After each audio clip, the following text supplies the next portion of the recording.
ভিডিওটি খুব ভালো করে শেষ পর্যন্ত দেখুন এবং কথাগুলো লক্ষ্য করে শুনুন। ভিডিওটি ভালো লাগলে লাইক কমেন্ট শেয়ার করুন।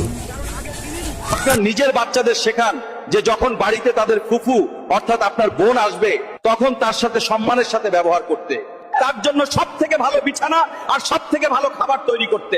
কারণ আগে তিনি এই বাড়ির রাজকন্যা ছিলেন, আর তার বাপের বাড়িকে আবাদ রাখা তোমাদের দায়িত্ব। যে বোন তার ভাইয়ের বাসাতে এসে সম্মান পায়, তার দোয়া সরাসরি আরশ পর্যন্ত পৌঁছায়।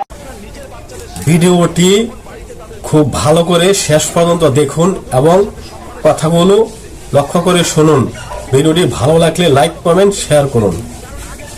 আপনার নিজের বাচ্চাদের শেখান যে যখন বাড়িতে তাদের ফুফু অর্থাৎ আপনার বোন আসবে তখন তার সাথে সম্মানের সাথে ব্যবহার করতে, তার জন্য সব থেকে ভালো বিছানা আর সব থেকে ভালো খাবার তৈরি করতে। কারণ আগে তিনি এই বাড়ির রাজকন্যা ছিলেন, আর তার বাপের বাড়িকে আবাদ রাখা তোমাদের দায়িত্ব। যে বোন তার ভাইয়ের বাসাতে এসে সম্মান পায়, তার দোয়া সরাসরি আরশ পর্যন্ত পৌঁছায়।